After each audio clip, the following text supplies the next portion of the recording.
Nah pemirsa, terima kasih masih bersama saya di Profesiku. Nah, seperti kata Rina sebelumnya, di segmen ini Rina sudah bersama Pak Slamet selaku pemilik dari Klinik Taman Mutiara Indonesia. Selamat pagi Bapak. Oh iya. Nah, tadi kan Rina ini udah bincang-bincang sama salah satu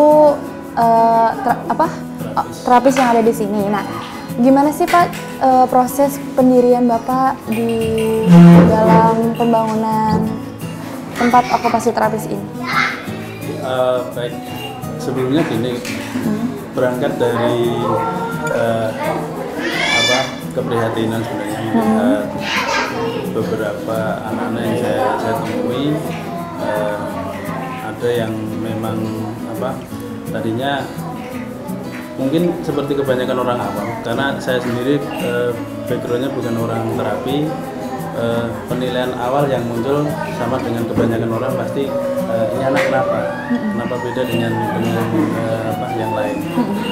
Dari beberapa kali ilmu semacam itu, dan kebetulan memang istri saya seorang terapis juga dari okupasi terapi, dan dari situlah muncul satu keinginan juga, dimana untuk gimana caranya di Tabalong ini ada satu tempat, satu wadah untuk penanganan mereka, anak-anak berkebutuhan khusus ini. Nah, saya sendiri kan nggak mungkin untuk terlibat di dalamnya dalam penanganan terapi karena tidak mempunyai ilmu itu. Tapi saya punya keinginan ataupun motivasi untuk adanya tempat terapi itu. Nah, dari situlah saya sama istri waktu itu memulai aktivitas dengan kondisi seadanya, dari nyewa tempat yang memang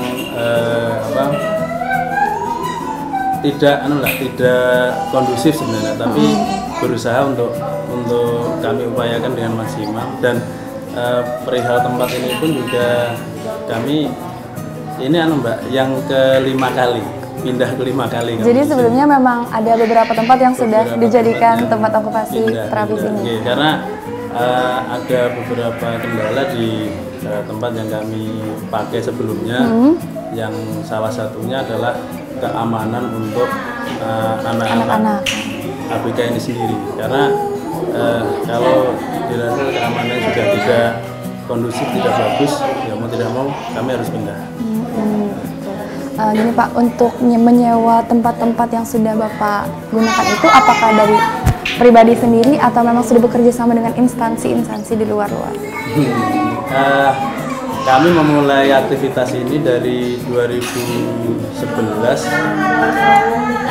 Sebelumnya ya karena memang berangkat dari semangat berdua. Jadi segala konsekuensi atau resiko apapun itu ya kami dari pribadi, saya sama istri. Jadi untuk kekurangan operasional, kemudian pengadaan alat-alat media belajar segala macam itu tadinya kalau mau beli sangat tidak memungkinkan. Makanya saat itu kami memanfaatkan apa yang ada, barang-barang bekas, kertas bekas, kayu-kayu sisa yang bisa kita maksimalkan untuk media pembelajaran, media terapi. Nah, itu yang kami optimalkan. Nah, terkait dengan operasional, sewa tempat segala macam, ya berusaha dari pembayaran dari orang tua maupun anak yang terapi, karena kami belum bisa sepenuhnya untuk membantu 100%.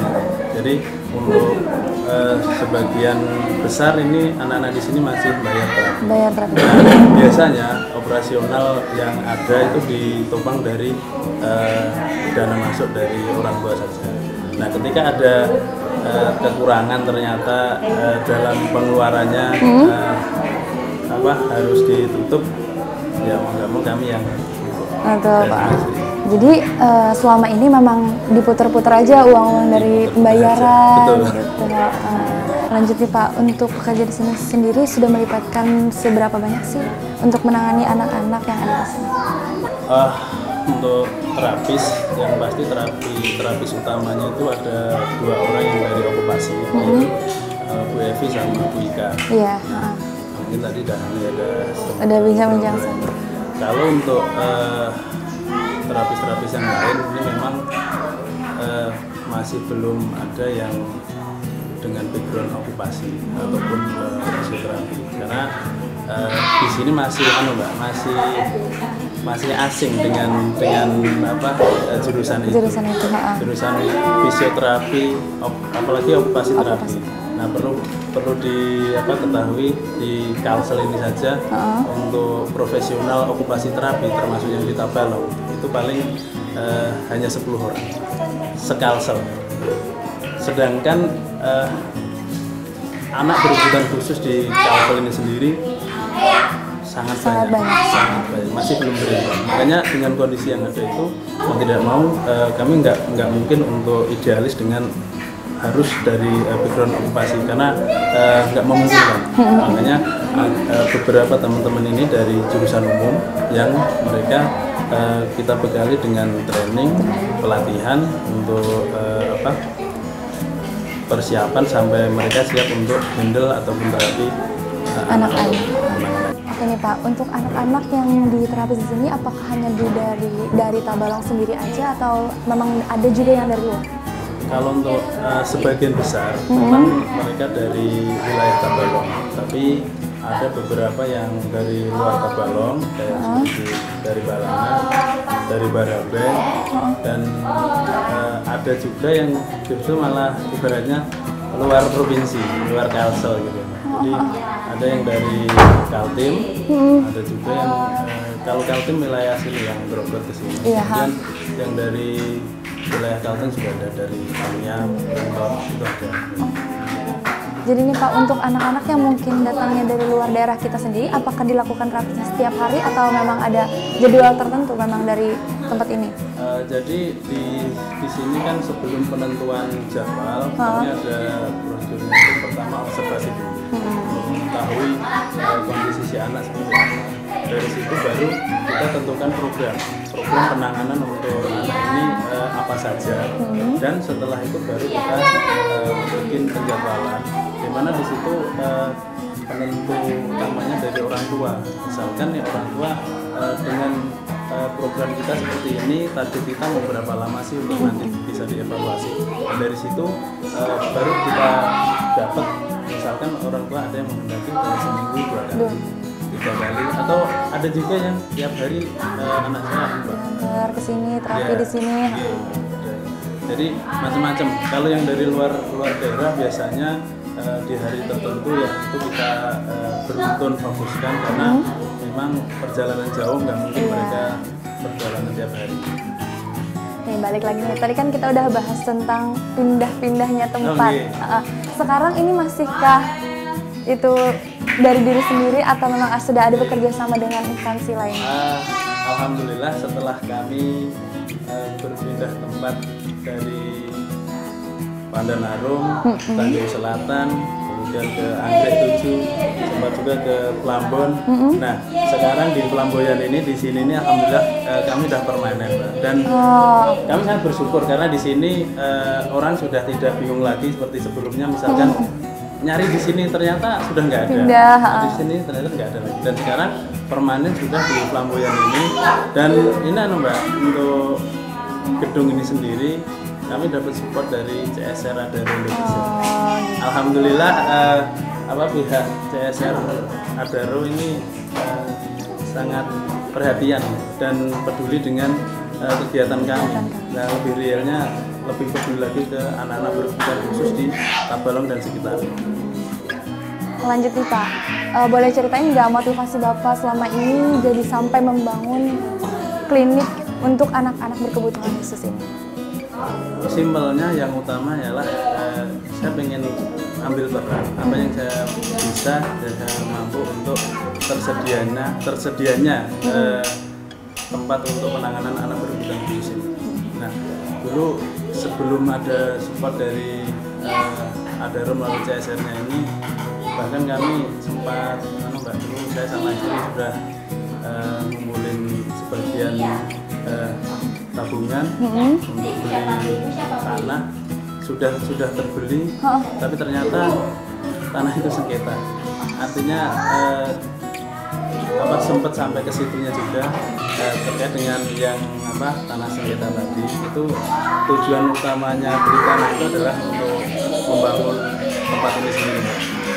Nah, saat itu kami sudah hampir aja putus asa dengan kondisi yang ada ini. Sudah ngumpulin uang lama Mbak, bertahun-tahun, tapi ternyata setelah dibelikan tanah atau tempat, ternyata kita nggak bisa untuk membangun di situ. Nah, tapi alhamdulillah ya memang prosesnya harus seperti itu. Sampai akhirnya kendala tentang tempat itu kita bisa selesaikan, yang akhirnya bisa terbangun di sini. Kita bisa konsultasi dan bicarakan saat itu dengan timnya CSR, dan dari mereka di 2016 itu ACC untuk membangunkan klinik ini. Oke nih, terakhir harapan Bapak untuk kedepannya untuk klinik dan anak-anak yang sedang diterapi di sini apa Pak?